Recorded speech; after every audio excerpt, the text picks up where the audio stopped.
Hello everyone, welcome to true S and PCS. तो दोस्तों, national human rights commission के chapter में हम लोगों ने इस्टेब्लिशमेंट डिस्कस कर ली, इसकी कॉम्पोजिशन देख ली, एनएचआरसी की भी और स्टेट ह्यूमन राइट्स कमीशन की भी। अब बात करते हैं फंक्शंस की, और साथ में डिस्कस करेंगे स्टेट ह्यूमन राइट्स कमीशन के चैप्टर के भी फंक्शंस एनएचआरसी के साथ बिल्कुल पैरेलल सिंक करते हुए। ठीक है, तो फंक्शंस क्या है? जैसे कि नाम से ही आपको पता लग रहा है कि ये बॉडी कोई भी काम करेगी, कोई भी स्टेप लेगी, वो ह्यूमन राइट्स के प्रमोशन के डायरेक्शन में लिए जाएंगे। ठीक है, to inquire into any violation of human rights, inquiry conduct करना कि अगर कहीं पर भी किसी भी मानव अधिकारों का उल्लंघन हुआ हो या फिर नेग्लिजेंस देखने को मिली हो कि किसी पब्लिक सर्वेंट की नेग्लिजेंस की वजह से इस प्रकार के मानव अधिकारों का उल्लंघन हुआ हो, वो इंक्वायरी कंडक्ट करना। किसी के कहने पर कंडक्ट करना, या तो इसके पास केस आया हो या ये खुद से भी स्यू मोटू, स्यू मोटू होता है ना,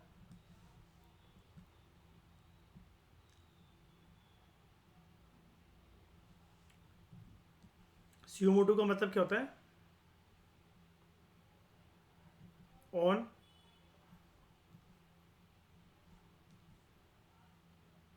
on its own initiative, right? यही मतलब होता है, खुद से भी कर सकती है इंक्वायरी कंडक्ट बॉडी, या फिर कोई पटिशन जो है जो इसको प्रेजेंट करी गई हो, या फिर कोर्ट ने अगर इसको बोला हो, एक ऑर्डर दिया हो कि आप इसके ऊपर इंक्वायरी कंडक्ट कीजिए और फिर हमें रिपोर्ट बताना। स्टेट ह्यूमन राइट्स कमीशन का भी सेम फंक्शन है, to inquire into any violation of human rights या negligence in the prevention of such violation by a public servant. अगर इस प्रकार की मानव अधिकारों का अगर उल्लंघन हो रहा था, उसको प्रिवेंट करा जा सकता था, लेकिन एक पब्लिक सर्वेंट की वजह से, सरकारी पद पर बैठे किसी अधिकारी की वजह से वो चीज़ हो गई, वो घटनाक्रम को अंजाम मिल गया, तो उसकी इंक्वायरी कंडक्ट करना, या तो खुद से या किसी पटिशन जो उसको प्रेजेंट करी गई उसके बेसिस पर, या कोर्ट ने अगर ऑर्डर दिया हो कि आप इंक्वायरी कंडक्ट करो और उसके बाद रिपोर्ट हमें देना। दूसरा फंक्शन,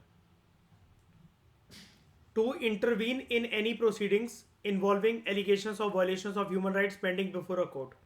कोर्ट के सामने कोई ऐसा केस पड़ा हुआ है जहां पर ह्यूमन राइट्स वायलेशन का वो केस है और कोई प्रोसीडिंग चल रही हो, उसके अंदर ये पावर देख रहे हो, इसकी छोटी मोटी पावर नहीं है, कैजुअल रीडिंग के साथ इसको अवॉइड मत करना। To intervene in any proceeding, court की प्रोसीडिंग में कोई दम रखता है इंटरवीन करने के लिए? बताओ, नहीं ना। पर पता है ऐसा क्यों करा जाता है इसके द्वारा?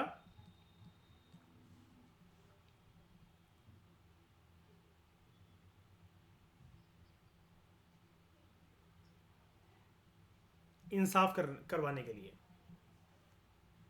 कोई भी प्रोसीडिंग्स है, ठीक है, in any proceedings involving allegation of violation of human rights pending before a court, मतलब वो पेंडिंग बिफोर अ कोर्ट के सामने, मतलब ये वाली बात है कि अभी तक उस पर सुनवाई चल रही है, तारीख पे तारीख आगे बढ़ती जा रही है। अब उसकी वजह से पर्सन का इंसाफ डिले नहीं हो रहा, बताना जरा, जो उसको इंसाफ मिल सकता है, जो जस्टिस उसको मिल सकता है। Justice delayed is justice denied ना, राइट? अब इंटरवेंशन किस बात की? इंटरवेंशन इस बात की,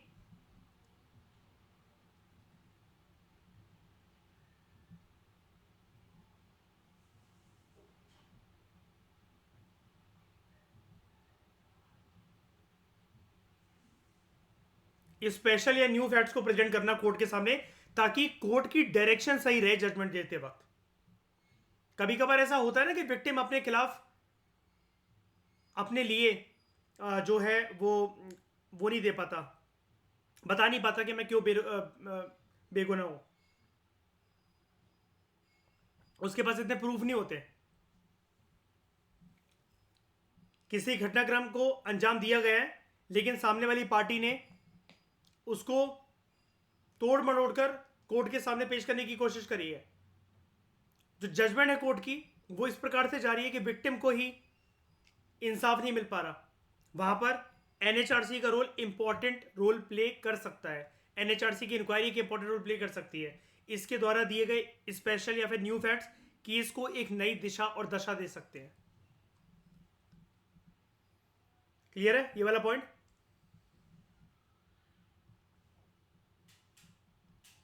ये पावर इंटरवेंशन की, कोई भी ऐसा केस जो कि पेंडिंग हो किसी भी कोर्ट के सामने, स्टेट ह्यूमन राइट कमीशन भी ये पावर रखता है। मसलन कि वो जो मुद्दा है किसी राज्य के साथ कनेक्टेड हो। इनके जो लोग होते हैं एनएचआरसी के, वो जेल विजिट करते हैं या डिटेंशन प्लेसेस। अच्छा, जेल और डिटेंशन प्लेसेस में फर्क क्या होता है? क्या डिटेंशन प्लेसेस हाउस अरेस्ट होता है क्या? नहीं, पागल हो गए? डिटेंशन में रखते हैं कोर्ट का डिसीजन आने से पहले। या फिर कभी कभार आपको पता है वो वाली चीज, जब पर्सन को एक शक के बुनियाद पर अरेस्ट कर लिया जाता है कि तुम आने वाले इलेक्शंस में हड़कंप मचा सकते हो, तो तुम नॉर्मल जेल में मत रहो, लेकिन हम तुम्हें पकड़ रहे हैं, अरेस्ट कर रहे हैं। कौन सी detention? Very good, preventive detention. तो उसको ये नहीं करा जाता कि तिहाड़ जेल में बंद कर दिया गया सारे कैदियों के साथ। अरे सजा भी तो वो वाली होनी चाहिए कि नहीं होनी चाहिए? पता है, प्रिवेंटिव डिटेंशन के तहत जिसको पकड़ा जाता है ना, उसका भी खास तरीके से ध्यान रखा जाता है। कहीं पता चला उसको जेल में मयूर बंद कर दिया गया और वहां मारकाट अगर शुरू हो गई और वो मर गया, तो कोई गुना तो करा ही नहीं था, वैसे भी उसने क्राइम करा था क्या? शक की बुनियाद पर तुमने उसको पकड़ा और जेल में जाके कैदियों ने कूट दिया उसको। और जेल की पॉलिटिक्स बहुत गंदी पॉलिटिक्स होती चलती है, इस चीज को कोई डिनाई नहीं कर सकता। जेल में मर्डर होते हैं, पता है वाली बात आपको?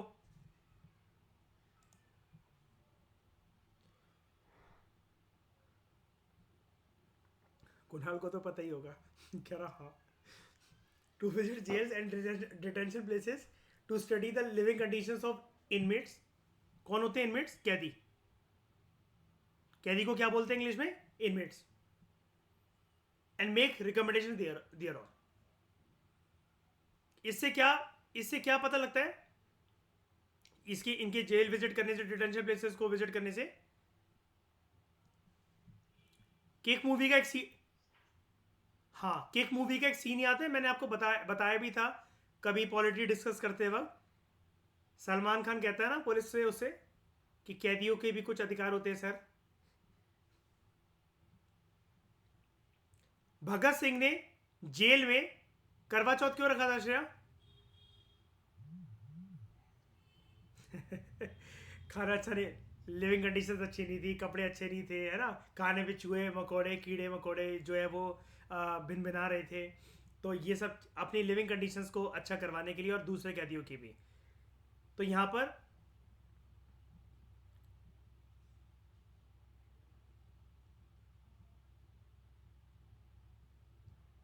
इनमेट्स के जो ह्यूमन राइट्स हैं उनको इंश्योर करवाने के लिए,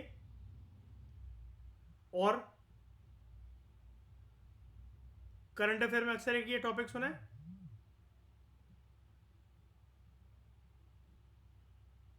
प्रिजन रिफॉर्म्स। एक डेटा भी आता है कभी कभार, ये बॉडी का नाम सुना है?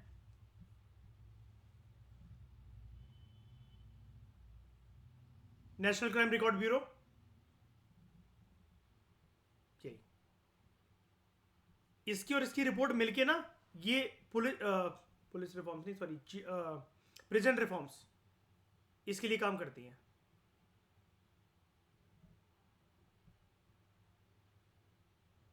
इसको लिख लो, इसको चाहो तो लिख लो, क्योंकि यहां पर मिसिंग है एलिमेंट। प्रेजेंट रिफॉर्म्स को अगर अच्छे से इंप्लीमेंट करना है तो वहां पर किसकी रिपोर्ट अच्छे से काम आएगी? अब देखो, रिफॉर्म्स को लाने का काम किसका है? सरकार का। उसको संज्ञान में लेने का काम किसका है? कोर्ट का। लेकिन सरकार या कोर्ट किस बेसिस पर एक्ट कर सकेंगे? Facts, proof, data. कहां से आएगा वो? National crime record bureau, national human rights commission and state human rights commission. Clear है वाली बात? सेम काम स्टेट ह्यूमन राइट कमीशन के द्वारा करा जाता है। जेल को विजिट करना, डिटेंशन प्लेस को विजिट करना, लिविंग कंडीशन जो है कैदियों की उनको स्टडी करने के लिए, and to make recommendation thereupon. उसके बाद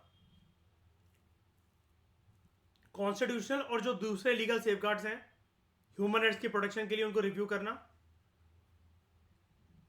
मतलब अगर ऊपर वाले केसेस को आप पकड़ लो, कैदियों की स्थिति को ही पकड़ लो, उनके लिए संविधान में कुछ ना कुछ कॉन्स्टिट्यूशनल या फिर दूसरे लीगल सेफगार्ड तो अवेलेबल होंगे ना, कि कैदियों के साथ ऐसा नहीं करा जाएगा, वैसा नहीं करा जाएगा।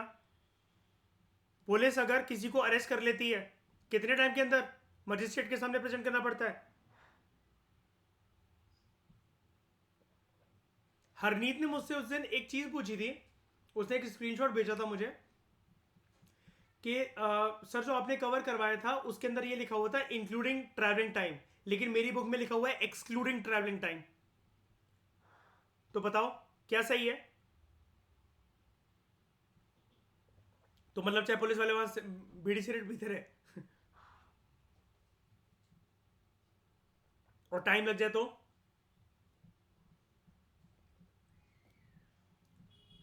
ट्रैवलिंग टाइम को हटाया जाता है, लेकिन फिर भी 24 आवर्स के अंदर वो चीज हो जानी चाहिए।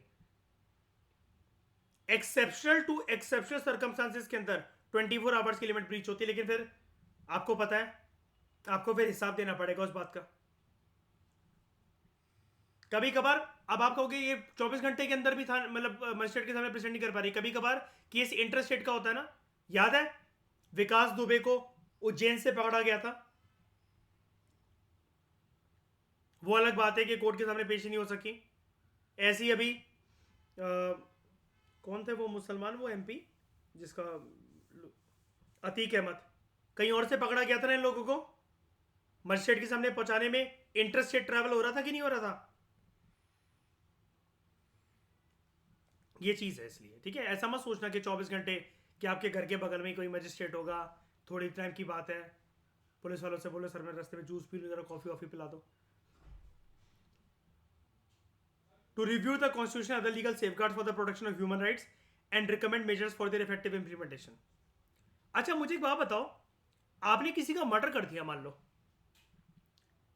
और आप अभी थाने में बैठे हुए हो, आप अरेस्ट करके वैन में जाने वाले हो, अगर आप पुलिस वालों से ये बोलो मुझे सुसु आई है, तो वो जाने देंगे वॉशरूम आपको?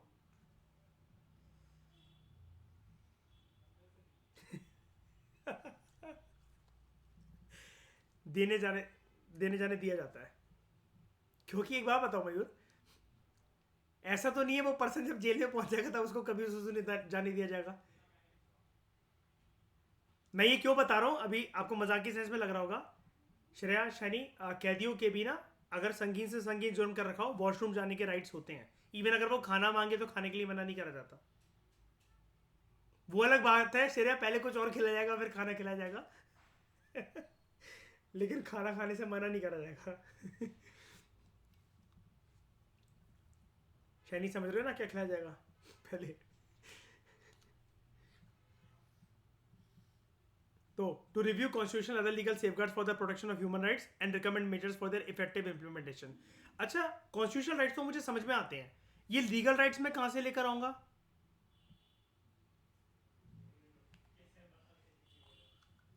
लॉ से। इसके अलावा कोई मुझे कैदियों के कंटेक्स्ट में कोई दो कानून की बड़ी बड़ी किताबें बता सकता है कि जिसके अंदर लीगल सेफगार्ड्स अवेलेबल हो? Very good. एक है आईपीसी की धाराएं, और क्या आईपीसी को हमें रिफॉर्म करना चाहिए because it is colonial in nature?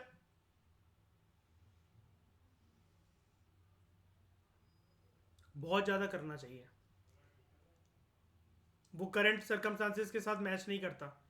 Even अब तो कोर्ट यहां तक बात करने लगा है, हमारा देश यहां तक डिस्कशन करने लगा है कि जैसे साउथ ईस्ट एशियन कंट्रीज ने, यूरोपियन कंट्रीज ने फांसी की सजा का प्रावधान हमेशा के लिए खत्म कर दिया गया है, कि कानून के पास भी अधिकार नहीं है कि जज की कुर्सी पर बैठकर कोई भगवान ना समझे अपने आप को कि किसी की जान लेने का वो ठेकेदारी रखे। लॉ ऑफ द लैंड भी एक इंसान बनाते हैं, भगवान ने नहीं बनाया। और जो सुनवाई दे रहे हैं उस टाइम पर वो भी इंसान दे रहे हैं, वो भी भगवान नहीं दे रहे। फाइनल जजमेंट का काम तो जिंदगी में सिर्फ भगवान का होता है। ये चीज रिकॉग्नाइज करी जा रही है यूरोपियन कंट्रीज में, साउथ ईस्ट एशियन कंट्रीज में, और रिसेंटली हमारा सुप्रीम कोर्ट भी बात कर रहा है इसके बारे में पिछले 3 महीनों से। अभी एक आर्टिकल निकल गया जो है हमारा पॉलिटी एंड कॉन्स्टिट्यूशन के केस में, रिसेंट कुछ मंथ्स में, अगस्त सितंबर की, उसमें मैगजीन में है कि यही कि मतलब कोर्ट जो है वो रिकॉग्नाइज कर रहे हैं इन सब चीज़ों को अब आजकल, कि फांसी की सज़ा जो है ना, इसको क्या कहते हैं, कैपिटल कैपिटल पनिशमेंट, इसको इसको वो कर दो, हटा दो, संगीन से संगीन जुर्म में वो मत करो। लेकिन फिर वही वाली बात है, ताली एक हाथ से नहीं बसती, सिक्के के दो पहलू होते हैं। फिर टेररिस्ट को तो फिर ये मिल जाएगा, चलो कोई बात नहीं, उम्र कैदी तो काटनी, कौन सी फांसी की सजा वो हो रही है। फांसी एक ऐसी चीज़ होती है ना कि मतलब आपकी रूह कांप जाती है उससे। उम्र कैद तो बंदा अपने आप को मेंटली समझा भी ले। और उम्र कैद में भी एक चीज़ तो होती है एक अच्छी, आपको पता है ये चीज़ ना, कि प्रोटोकॉल के तहत अगर आपका रवैया 15 साल तक, 10 साल तक, 8 साल तक अगर अच्छा हो तो वैसे भी फिर आपको रिहाई मिल जाएगी, अगर आप फिर अपील करते हो तो। 10,000 करोड़ रुपए मार लो मयूर, अच्छे से बिहेव करो जेल में, रिहाई ले लो, बाकी की जिंदगी मजामा।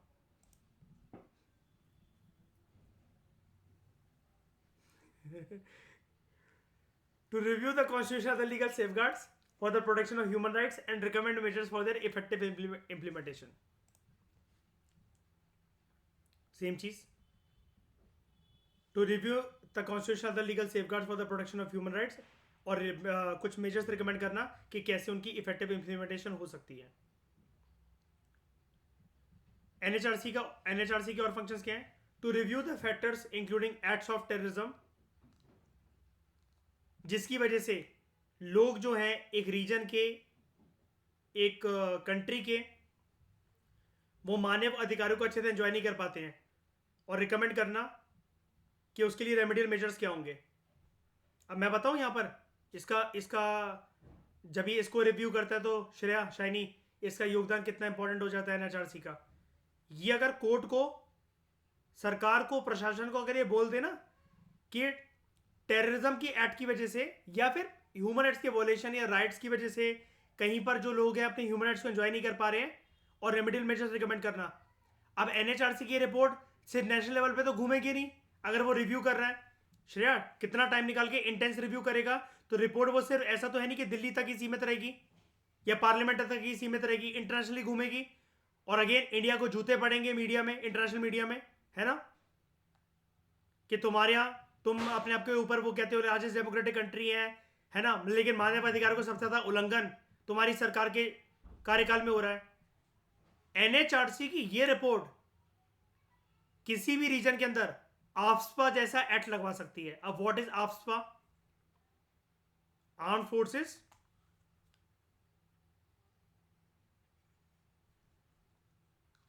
क्या होता है? आर्म फोर्सेस क्या करती है उसके अंदर?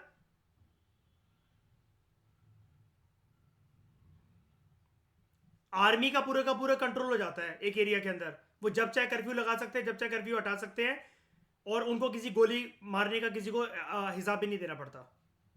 लेकिन अगेन सुप्रीम कोर्ट ने अभी रिसेंट ईयर में ये बोला है, मैं रिसेंट ईयर्स नहीं कह रहा, रिसेंट ईयर ही कह रहा हूँ, पिछले साल ही बोला था सुप्रीम कोर्ट ने ये, कि ये भी इंटेंशन जो है वो चेक करा जा सकता है आर्मी ऑफिसर्स का। बहुत बारी ना ये ब्लेम भी लगे हुए कि जहां जहां पर ऐसी कड़क सिक्योरिटी है या कुछ भी रहा है, तो कई सारे जो लोग हैं, सिविलियंस ने ब्लेम लगाया है आर्म फोर्सेस के ऊपर कि उनका रेप तक करा गया, उनको सेक्सुअल असॉल्ट करा गया है, सिर्फ इस बेखौफ इरादे के साथ कि हमारा कुछ नहीं करा जा सकता।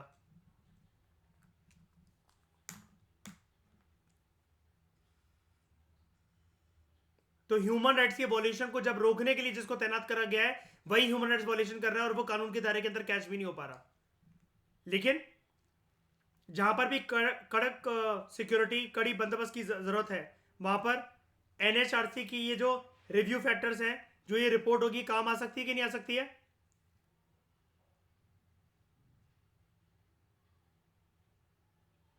And it can recommend remedial measures to.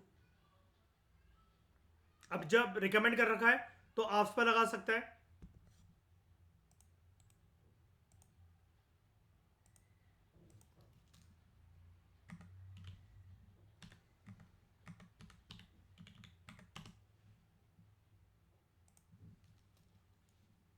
Arm forces special power set, देखते हैं यहां पर arm forces special power set 1958। इसके बारे में कंफ्यूज मत हो ना, कोई स्पेशल नोट्स वोट्स बनाने की कोई जरूरत नहीं है, जितना मैं पढ़ा रहा हूँ अगर बगल में लिखना है थोड़ा बहुत तो लिख सकते हो। इंटरनल सिक्योरिटी में पूरा डिटेल में पढ़ाऊंगा मैं आपको, क्योंकि यहाँ पर तो बहुत छोटा दे रखा है, ऐसे आपको समझ में नहीं आएगा इसका कंटेक्स्ट। ये आपको मैं पढ़ाऊंगा। आपको पता है ना सबसे ज़्यादा लोग कहाँ तंग रहते हैं इसकी वजह से? कौन कौन सा रीजन है? North east, north east, north east. नहीं नहीं, उधर भी तंग, मतलब तंग चलते रहते सबसे ज्यादा। मतलब देखो, कश्मीर तो एक जगह हुई ना, उधर अब ऐसा लग जाए फिर कितनी भी मिलिट्री तैनात हो, वो तो एक जगह हुई। लेकिन कुणाल, उसमें नॉर्थ ईस्ट में बहुत सारे राज्य वो कवर होते हैं। आपको वो लेडी पता है, इरोम शर्मिला, जो कि इरोम शर्मिला नाम था आई थिंक उसका, मैं अभी क्रॉस चेक कर लेता हूँ। उन्होंने वो, हाँ यही है इरोम शर्मिला। क्या नाम है इनका पूरा? इरोम चानू चानू शर्मिला। ये हम स्कूल में पढ़ते थे, अगर आपको याद हो बचपन में इनके बारे में। सिविक्स की बुक में आता था, 8th 9th 10th क्लास के अंदर आसपास। ये क्या है, मणिपुर से थी, है ना? तो ये इसी के लिए आफ्सपा को हटाने के लिए मतलब ये दरख्वास्त कर रही थी। फिर उन्होंने फाइनली, पता नहीं 15 साल या 20 साल कुछ नहीं खाया था, और फाइनली फिर उन्होंने अपना ये जो है जो प्रोटेस्ट है ये तोड़ा था। ये नलियाँ लगा के घूमती थी ग्लूकोज की, कुछ भी नहीं खाया था इन्होंने 15 20 साल, 18 साल तक। और शहद चखा था फिर उन्होंने, हनी टेस्ट करने के बाद फिर उन्होंने अपना ये जो फास्ट था, ये जो रिवोल्ट की फॉर्म में जो था, ये तोड़ा था। हाँ यही है, 16 साल। How Irom Sharmila survived 16 years of hunger strike. शायद चक्कर इन्होंने वो करा था। 5759 डेज का करवा चौथ श्रेया।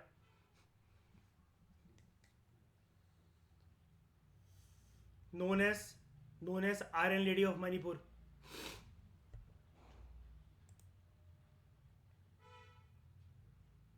इनका बॉयफ्रेंड भी है। द हिंदू ने पूरी स्टोरी कवर करी थी, तो मैंने देखा था इसको करंट फिल्म में।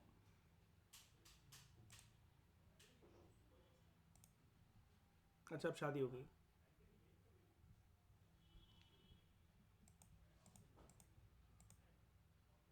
अच्छा यही है,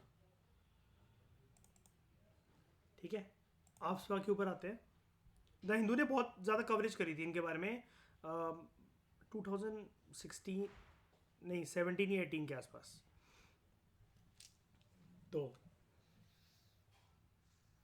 arm forces special powers act, थोड़ा सा बता देता हूँ। ये हमारे लिए इंपॉर्टेंट है जीएस पेपर 3 के हिसाब से, और पीएसआईआर के हिसाब से भी, ठीक है। अब 12 जो पेपर 1 है उसके अंदर ये इंपॉर्टेंट एक्ट है ये, ठीक है। कहाँ पर इंपॉर्टेंस है इसकी मैं बताऊंगा, लेकिन बहुत इंपॉर्टेंट एक्ट है ये हमारे ऑप्शनल के, पीएसआईआर के ऑप्शनल के लिए भी। Arm forces special powers act 1958, ये एक पार्लियामेंट का एक्ट है। That grants special powers to the Indian arm forces, that grants special powers to Indian arm forces to maintain public order in disturbed areas. अब ये disturbed area जो है, इधर आ जाओ, कनेक्ट करो जरा इसको। To review the factors including acts of terrorism that inhibit the enjoyment of human rights. अगर इसका हवाला देकर, इतनी बात का हवाला देकर अगर एनएचआरसी, या सेम बात यहां पर, to review the factors including acts of terrorism that inhibit the enjoyment of human rights, इतनी बात का अगर हवाला देकर अगर स्टेट ह्यूमन राइट्स कमीशन या नेशनल ह्यूमन राइट्स कमीशन अगर कुछ रेमेडियल मेजर्स अगर रिकमेंड करें, और उनमें ये बोले कि arm forces special powers act 1958 को, 58 ही है ना, क्या है, हाँ 1958 को किसी एक रीजन के अंदर अगर इंप्लीमेंट कर दिया जाए, तो एनएचआरसी की इस बातों को संज्ञान में लिया जाएगा कि नहीं लिया जाएगा, इंपॉर्टेंस दी जाएगी या फिर नजरअंदाज कर दिया जाएगा। एनएचआरसी, ध्यान में रखना, कोई फालतू बॉडी नहीं है। हो सकता है ना ऐसा, और एनएचआरसी अपने रिव्यू रिपोर्ट में श्रेया साफ तरीके से बोल सकती है ना कि इसको डिस्टर्ब एरिया डिक्लेयर कर दो, जब तक सिचुएशन नॉर्मल नहीं होती। समझ पा रहे हो इंटरनल सिक्योरिटी एनएचआरसी कैसे लिंक्ड है? थोड़ा थोड़ा कनेक्ट कर पा रहे हो? ठीक है, you are getting ready for GS paper 3। According to disturbed areas act 1976, याद रखना, इन दोनों को चाहो तो अलग से लिख लो, इन दो एक्ट्स के नाम। अभी arm forces special power act 1958 एक अलग चीज़ है, डिस्टर्ब्ड एरियाज एक्ट 1976 अलग चीज़ है। इसके according once disturb the area has to maintain status quo for a minimum of 3 months। मतलब अगर वहां पर वो सच में डिस्टर्ब एरिया है तो उधर डिस्टर्बेंस रहनी चाहिए। हम कैसे जानेंगे कि कोई एरिया डिस्टर्ब एरिया है? आपकी गली में आज पटाखों को लेकर लड़ाइयाँ हो गई, लोग आपस में भिड़ गए, पत्थरबाजी चल रही है, वो डिस्टर्ब एरिया है क्या?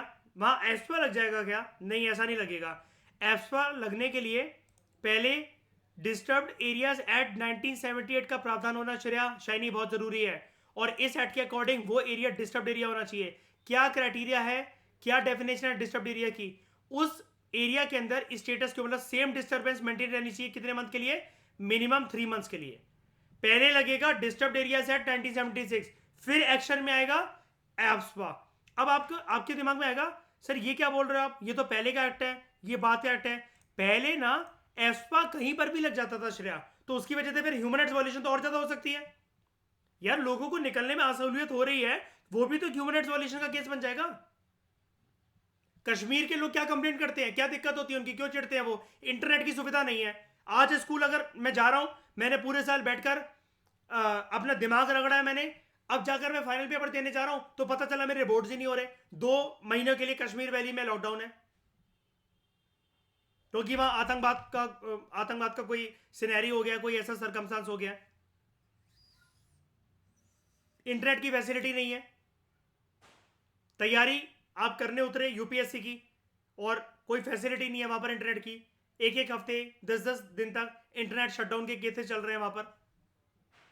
अब ऐसी जगहों पर भी तो लोगों को चिढ़ होती है कि नहीं होती है?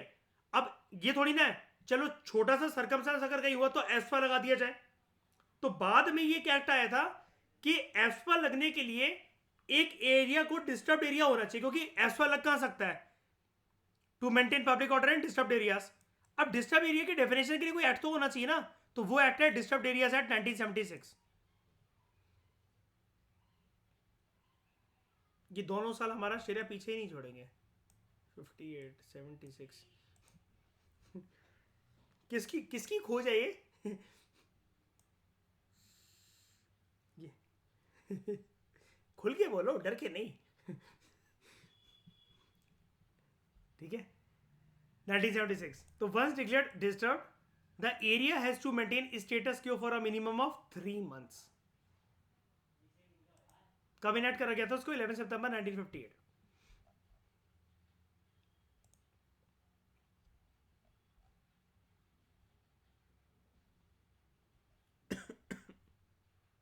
मुझे एक चीज दिखानी थी आपको जरा, एक फैक्ट था उसमें। पहले सिर्फ ना ये 2 जगह पर लगता था, ये वाला फैक्ट अभी जान लो, पूरा पढ़ने की जरूरत नहीं है, ये भी अधूरा सा ही पार्ट है। Let me come to GS paper 3 security, internal security. तब आपको ज़्यादा अच्छे से जो हमारे पास जो सोर्सेज हैं तब हम उनको ज़्यादा अच्छे से कवर करेंगे वहाँ पर। ठीक है, अभी आप टेंशन मत लो। इधर आ जाओ, इसको देखो। एस्वा का बैकग्राउंड डिस्कस करवा रहा हूँ मैं अभी आपको पहले। ठीक है, इस लाइन को चेक करो। It was known initially as armed forces Assam and Manipur special powers act 1958। यानी कि पहले जब ये शुरू शुरू में आया था, कौन से 2 रीजन के लिए आया था?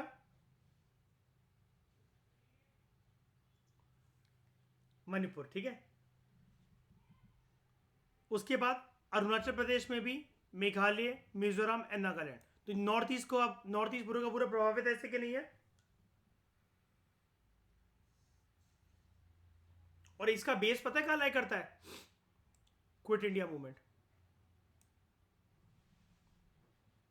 कौन यूज करता होगा ऑब्वियसली बात है उस टाइम पर?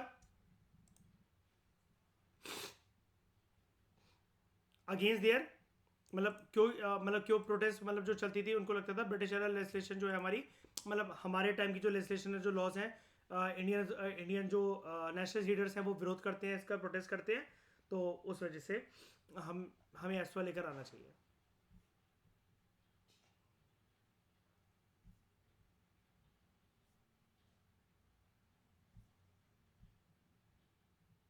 आ गई ये वाली बात यहां पर श्रेया शैनी, एनएचआरसी की।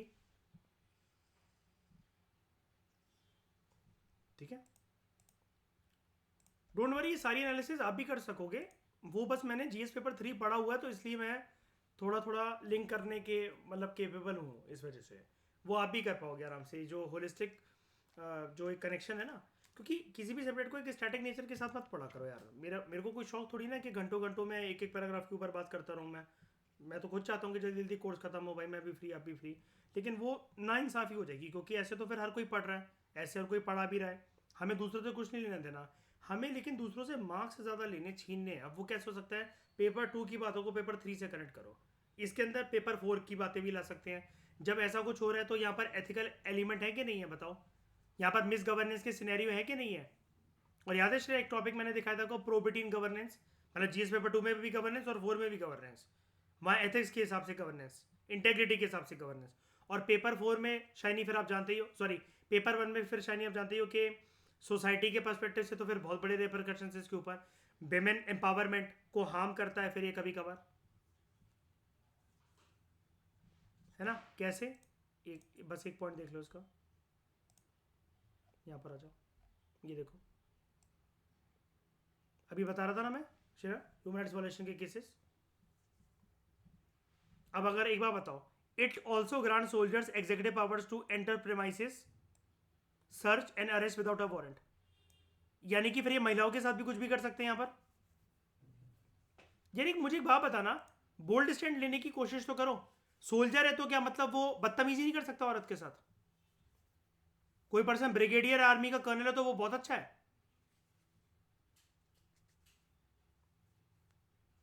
मैं ब्रिगेडियर आर्मी जनरल की बात कर रहा हूँ, ठीक है? 10वीं 12वीं पास होते हैं जो सोल्जर्स हैं कर सकते हैं ना। अब अगर आप उनके खिलाफ कहीं कंप्लेंट भी नहीं कर सकते, तो ये तो फिर जो इंसान है उसके अंदर जितनी हैवानियत छुपी हुई है ये उसको चरम सीमा पर नहीं ले जाएगी, उसकी हैवानियत उसको।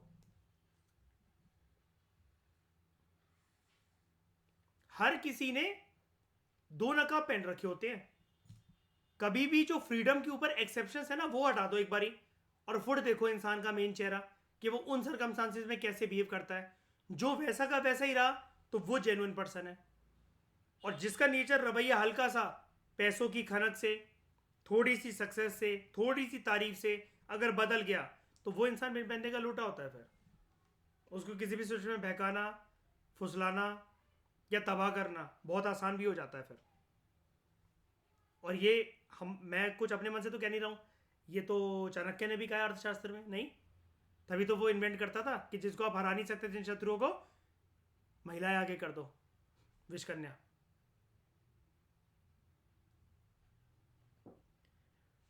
ये हो गया ना। हाँ, टू रिकमेंड रेमेडियल मेजर्स। सब लोग समझ पाए इस वाली बात को और कनेक्ट कर पाए इसको?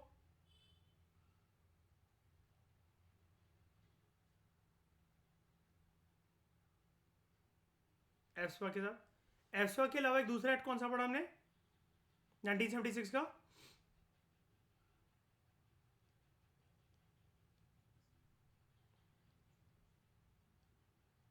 लिख लेना ये सब, ठीक है? ऐसी जगह पर कर सकता है रेमेडियल मेजर्स रिकमेंड। आ गया to study treaties and other international instruments on human rights and make recommendations for their effective implementation. अलग अलग ट्रीटीज और इंटरनेशनल इंस्ट्रूमेंट्स को स्टडी करना ह्यूमन राइट्स के ऊपर। एक बात मैं बताऊं आपको, ये वो ट्रीटी हो सकती है जिसको इंडिया सोच रहा है अभी तक ज्वाइन करने का, सॉरी साइन करने का, लेकिन साइन ना कराओ। कुछ इंटरनेशनल इंस्ट्रूमेंट्स फोरम्स जहां पर इंडिया अभी तक सोच रहा है जाने की, पार्टिसिपेट करने की, मेंबर बनने की, लेकिन उन फोरम्स को ज्वाइन ना कर पाए इंडिया। एनएचआरसी स्टडी करता है लेकिन दायरा यही है, याद रखना ह्यूमन राइट्स का मैटर होना चाहिए वो ट्रीटीज में, उन ऑर्गेनाइजेशन में। दायरा यही है, फालतू चीज़ें थोड़ी ना कोई देखेगा कि जीडीपी कैसी है वहाँ की, कॉर्पोरेट गवर्नेंस कैसा है वहाँ का, वहाँ पर टैक्सेशन का सिस्टम क्या है, ठीक है? हेवेंस टैक्स लगता है कि नहीं लगता, एंजल टैक्स लगता है कि नहीं लगता, इन सब चीज़ों तो कुछ लेना देना नहीं है उसका। Only the only domain is about human rights. तो ऐसे ट्रीटीज़ को, ऐसे इंटरनेशनल इंस्ट्रूमेंट्स को स्टडी करना जिसका इंडिया ऑलरेडी सिग्नेटरी है या फिर सोच रहा है सिग्नेटरी बनने का या मेंबर बनने का, और फिर सरकार को ये रिकमेंडेशन देता है कि इफेक्टिव तरीके से आप इसको इंप्लीमेंट कैसे करो। समझ रहे हो ये वाली बात? यानी कि ट्रीटी अगर साइन कर कर अगर एक देश यानी कि इंडिया सिग्नेटरी बन गया, लेकिन सिग्नेटरी बनना सिर्फ 50% काम है, उसके बाद उसको जानते हो ना श्रेया, रेटिफाई भी तो करना होता है। अब रेटिफिकेशन के लिए ये क्या काम कर रहा है, स्टडी क्या कर रहा है, मतलब होमवर्क क्या कर रहा है, ये स्टडी कर रहा है उन ट्रीटीज को और उन इंटरनेशनल कोविनेंट्स को, उन इंटरनेशनल फोरम्स को, प्लेटफॉर्म्स को, ऑर्गेनाइजेशंस को, और फिर उसके बाद रेटिफिकेशन के लिए रिकमेंड करता है कि उनकी इफेक्टिव तरीके से इंप्लीमेंट कैसे होनी चाहिए, बेटर तरीके से ये एक ही बार में कैसे इंप्लीमेंट हो जाए। अब ये वाला काम देख रहे हो, SHRC के कंटेक्स्ट में नहीं लिखा हुआ है,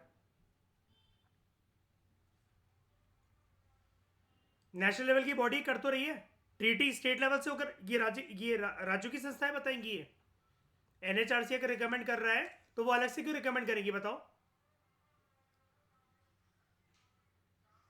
NHRC का चेयरमैन हमेशा कौन हो सकता है? हमेशा थंब रूल,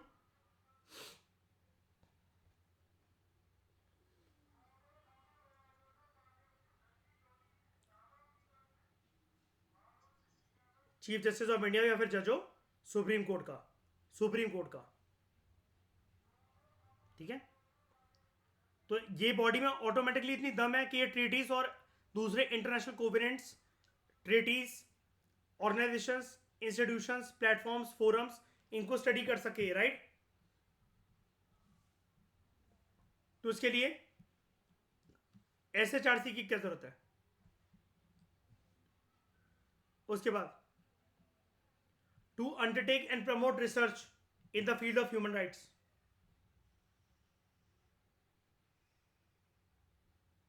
ये तो एक अगेन एक ब्रॉड फील्ड हो गई, जैसे कि अभी हम देख रहे थे कैदियों की कंडीशंस को स्टडी करना, इधर उधर स्टडी करना, तो वो एक नैरो फील्ड थी, ये एक बहुत बड़ी फील्ड हो गई। To undertake and promote research in the field of human rights. अब यहाँ पर इसकी रिसर्च ना जैसे ऐसे जाती है कि 2023 को देखते हुए या फिर 21st सेंचुरी को देखते हुए भारत में ह्यूमन राइट्स का मीनिंग कैसे एक्सपेंड करने की हमें ज़रूरत है, सरकार को क्या थोड़ा सा एक ब्रॉड माइंडेड एंगल लेने की ज़रूरत है, स्टैंड लेने की ज़रूरत है, ह्यूमन राइट्स को ज़्यादा प्रमोट कैसे करा जा सकता है, ठीक है। अब मुझे एक बात बताओ,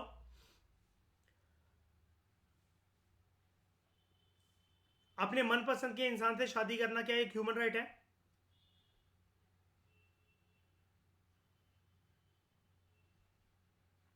और ना होने देना सरकार की तरफ से, पुलिस की तरफ से, क्या ये एक ह्यूमन राइट वायलेशन है ना? ये चीज ये दिखाता है कि हमारी सोसाइटी की अभी सोसाइटी का माइंडसेट या फिर एडमिनिस्ट्रेशन का माइंडसेट अभी भी पैरोकियल है, नैरो है। मैंने क्योंकि अभी आपको ये बोला कि प्रशासन या सरकार ना होने दे, है। अगर यहां पर मैं एक चीज लिख दूं,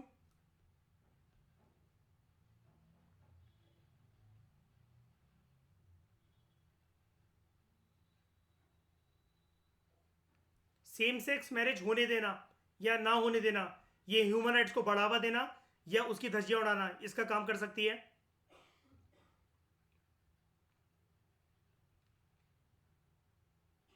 मैं कह रहा हूं आपसे होने देना और ना होने देना, करना और ना करने की बात नहीं कर रहा। इसको लीगलाइज करना पड़ेगा ना। कई लोग कहते हैं कि इससे ना एक मैरिज की जिस्ट चली जाती है। क्या? कि मैरिज एक दो लोगों का ऐसा यूनियन होता है विच विल रिजल्ट इन सम और दी अदर प्रोक्रिएशन, कोई चीज पैदा होगी उससे। बताओ आप ये सोचते हो, सारे लोग ये मानते हो कि मैरिज का ये पर्पस होता है? मैं और मेरी वाइफ मिलकर अगर ये डिसाइड करें कि चलो यार हम मिलकर बच्चे पैदा नहीं करते, हम किसी को जीवन दान देते हैं, लेट्स अडॉप्ट अ बेबी, मैं गलत हूं उसमें? या मेरी बीवी गलत है? इट्स माई चॉइस, मेरी बीवी की मर्जी, मेरी मर्जी। उसने मुझसे बोला, उसने मुझे आइडिया दिया, मुझे अच्छा लगा, हम दोनों ने मिलकर डिस्कशन करी। घर वालों को हम सिर्फ बताएंगे, उनकी सुनेंगे नहीं। अब मैरिज कर, जो मैं ये कोर्ट की आर्ग्यूमेंट बता रहा हूँ, अभी जो कोर्ट में अभी जो डिबेट चली थी रिसेंटली कि मैरिज का सोल पर्पस इससे खत्म हो जाता है। मतलब दोनों साइड की आर्गुमेंट चल रही थी, बहुत अच्छी डिस्कशन चल रही थी वकीलों के बीच में, जज के बीच में। वो लोग मतलब जज ने फ्री कर दिया था वकीलों को कि आप अलग अलग ओपिनियन, अलग अलग सिनेरियोज हमारे पास लेकर आओ जिसमें हमारी बुद्धि खुले और हम चीज़ों से एंगल से सोच सकें चीज़ों को। वहीं पर रिकॉग्नाइज करना, क्या ये ह्यूमन राइट्स को बढ़ावा देने जैसी चीज़ है? रिकॉग्नाइज करना,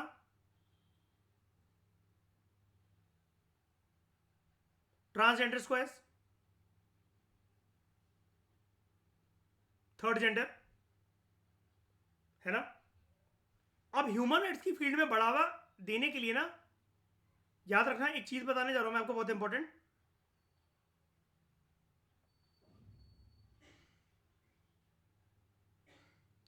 प्रैक्टिकल एस्पेक्ट जो है गवर्नेंस का, वो भी झलकना चाहिए, वो भी दिखना चाहिए।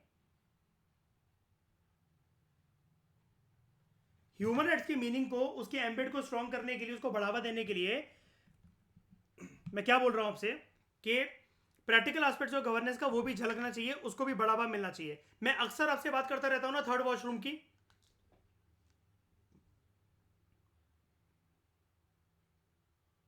श्रेया, आप एक एमएनसी में काम कर रहे हो जिसका हेडक्वार्टर अमेरिका के अंदर, आपने मुझे बताया कल। थर्ड वॉशरूम है आपके उसमें ऑफिस में, ट्रांसजेंडर वॉशरूम के नाम से। बताओ मुझे जरा। मयूर, आप एक गवर्नमेंट ऑफिस में काम करते हो, करते थे, थर्ड वॉशरूम है, दिल्ली गवर्नमेंट के अंतर्गत आता है आपका ऑफिस, है। अब वहां पर क्या है, सरकार में और प्राइवेट एंटिटी में क्या फर्क है?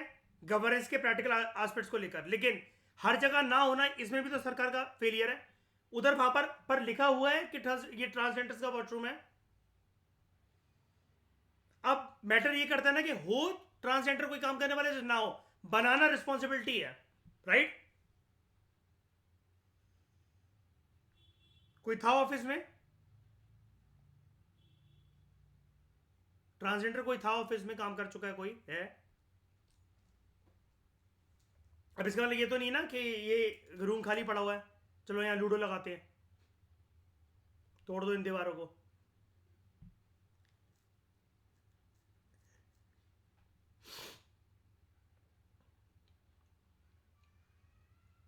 अब ये चीज अगेन देखो गलत है, गलत है कि नहीं, ये बताओ। सब लोग मानते हो अगर ऐसा करके लिखा जा रहा है, अगर ये बता रहे हैं ट्रांसजेंडर और वर्सेस ये स्लैश करके फिजिकली हैंडीकैप?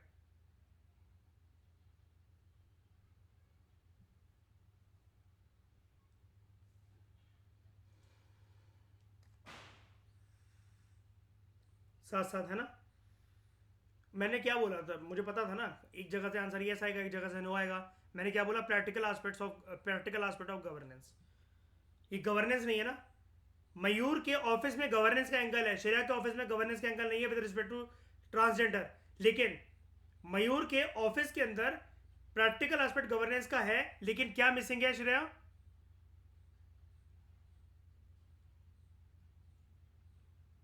थोड़ा थोड़ा फेमिलियर हो रहे हो कि क्या होती हैं सब चीजें? शैनी, समझ में आ रहा है? आगे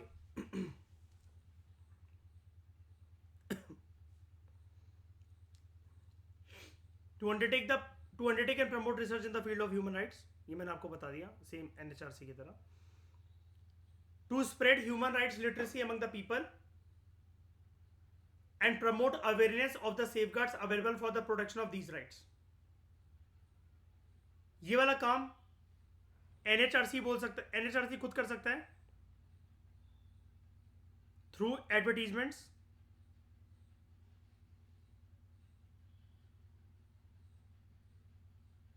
campaigns and support to teachers and coachings. Support to teachers and coachings मतलब क्या? ये वाला काम ना, जैसे मान लो कि कोई पर्सन है, वो बच्चों को लॉ की पढ़ाई करवा रहा है, लीगल स्टडीज़ की पढ़ाई करा रहा है, स्कूल लेवल पर पढ़वा रहा है, तो बच्चों को बेसिक चीज़ें पता है कि ह्यूमन राइट्स के बारे में लिटरेट करे लोगों को, स्टूडेंट्स को। वैसे भी जागरूकता फैलाए। ह्यूमन राइट्स कोई यूथ की चीज़ थोड़ी ना है, वो तो किसी भी उम्र के किसी भी लोगों के लिए है। और यहाँ पर कोई 18 साल की होने की जरूरत भी नहीं है। क्यों? यहाँ पर घटना को अंजाम 18 साल से कम के लोगों को भी दे सकता है, लोगों के साथ भी हो सकता है, और 60 साल से ऊपर वाले व्यक्तियों के साथ भी हो सकता है।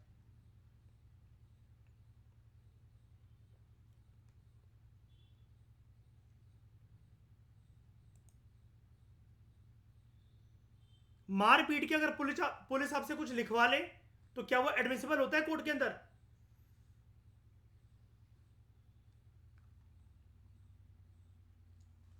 किसी भी सरकमस्टांस के अंदर अगर ये आप प्रूफ ही ना कर पाओ कि पुलिस ने मारा है, तो किसी भी सरकमस्टांस, मतलब हद से ज्यादा अगर आपने गुनाह कर दिया, आपने कहीं बम फोड़ दिया, पुलिस वालों ने रंगे हाथ आपको पकड़ा हुआ है,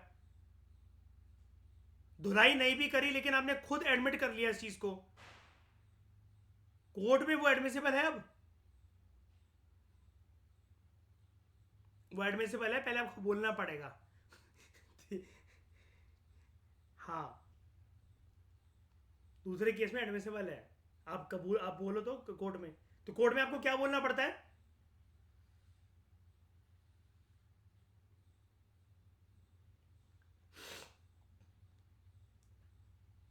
पुलिस वालों ने मार पीट के लिखवाया मुझसे ये। याद है वो जॉली जॉली एलएलबी 2? क्या?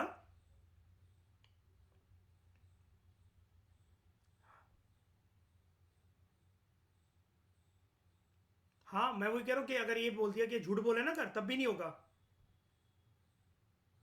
और तब आपको फिर एक प्रोटेक्शन की वो भी मिल जाएगी कि पुलिस वाले आपको तंग नहीं कर सकते फिर।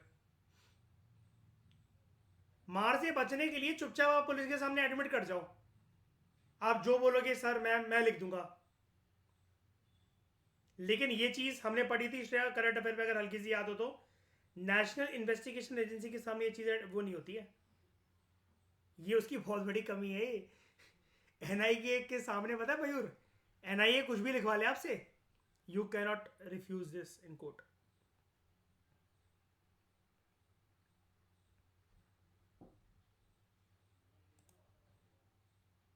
एक दो एजेंसीज के साथ और है, मुझे अच्छे से याद नहीं है, मैं इंटरनल सिक्योरिटी पढ़ाऊंगा तब मैं भी रिकॉल कर लूंगा। वो टॉप लेवल की एजेंसीज हैं, वो फिर ऐसी होती है पिक्चरों में वो आता है ना, ऑफिसर स्कैम 1992। कहता आपके लिए बड़ी बात होगी, 4,000 करोड़ रुपए मेरा मेरा डेली का प्रॉफिट है।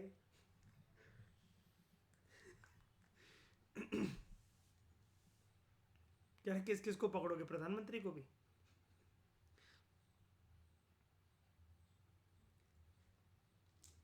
तो to spread human rights literacy among the people and promote awareness of the safeguards available for the protection of these rights. Clear हुआ ये वाली चीज? Next, to encourage the efforts of NGOs working in the field of human rights. अब encourage the efforts of कैसे? इनको ना बचाना, अगर कोई गलती हो गई है तो होम मिनिस्ट्री को बोलना कि ऐसे एनजीओ के साथ थोड़ा सा लीनियंट तरीके से पेश आओ। हाल ही में क्या देखने को मिला है, आपको याद है मैं उस दिन ग्रुप पे एक रिकॉर्डिंग भेज रहा था आपको जीएस पेपर 2 के सिलेबस की, कि दोस्तों अगर आपको ये डेवलपमेंट इंडस्ट्री देखनी हो, role of NGO, donors, charities वगैरह, तो आप ये कहां से देखोगे? मैंने आपको फाइलें भी शेयर करी थी, याद होगा अगर आपको, है ना? मैंने बताया था ना रोल ऑफ एनजीओ, में आपको उस दिन दिखा भी रहा था पीडीएफ को स्क्रॉल करके वो। अब एनजीओ के साथ एक दिक्कत है, बहुत सारे एनजीओ का लाइसेंस ना, ऐसा देखा गया कि मोदी गवर्नमेंट जो है ना, वो एनजीओ की दुश्मन है। ये मैं नहीं बोल रहा हूँ, ये एनजीओ बोलते हैं। उन्होंने एफसीआरए का यूज करके, foreign foreign contribution regulation act, हाँ FCRA, foreign contribution regulation act, के बाहर से पैसा आता है, हमने पढ़ा भी था इसको फाइनेंशियल मार्केट वाले या फिर मनी एंड बैंकिंग वाले चैप्टर के अंदर। नितिन सिंघानिया में इस एक्ट का नाम देखा था हमने, एफसीआरए रेगुलेशंस। और मैंने आपको बताया भी था कि यूपीएससी जो है इसके ऊपर क्वेश्चन पूछ चुका है मीन्स के अंदर एफसीआरए के ऊपर. Let me check if I am not wrong. FCRA है, एफसीआरए के ऊपर 2015 में मीन्स का यूपीएससी का क्वेश्चन 3 अरबी वाले साल में था इफ शायद से.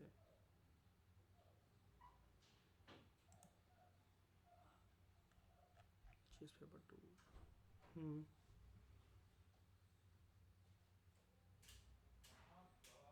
यहाँ पर. हाँ ये रहा. Examine critically the recent changes in the rule governing foreign funding of NGOs. आ गई ना वही वाली बात, एनजीओज के साथ कनेक्ट करने वाली. Under foreign contribution regulation act FCRA 1976, और बाद में एक 1999 वाला भी होता है. ठीक है, फॉरेन कंट्रीब्यूशन रेगुलेशन एक्ट. उसके तहत ना एनजीओ ये बोलते हैं कि मोदी गवर्नमेंट हमारी दुश्मन है. लगभग इन लोगों ने 20,000 एनजीओ का लाइसेंस तो एक साल के अंदर अंदर कैंसिल कर दिया था.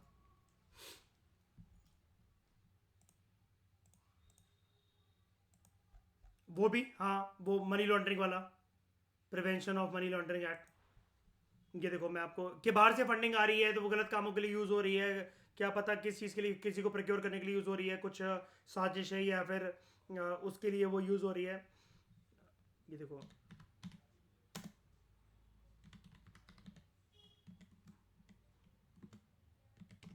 देखना, मैं सिर्फ इतना क्या,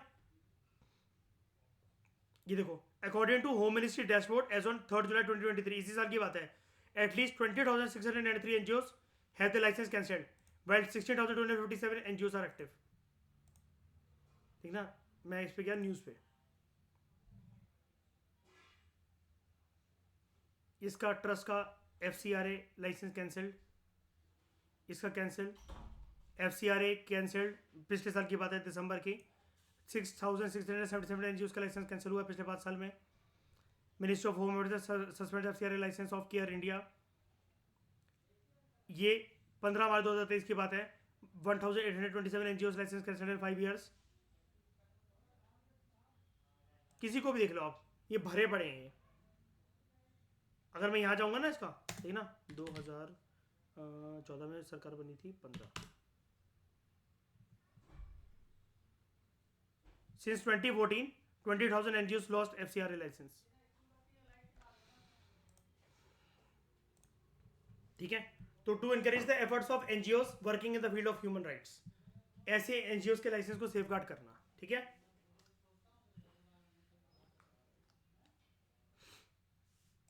उसके बाद to undertake such other functions as it may consider necessary for the promotion of human rights. State human rights commission के भी सेम चीजें हैं. To encourage the efforts of NGOs working in the field of human rights to undertake such other functions as it may consider necessary for the promotion of human rights.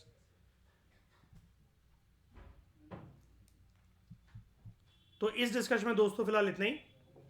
हम लोगों ने अभी तक अच्छे से फंक्शंस पढ़ लिए हैं नेशनल ह्यूमन राइट्स कमीशन के और स्टेट ह्यूमन राइट्स कमीशन के. Thank you very much for discussion.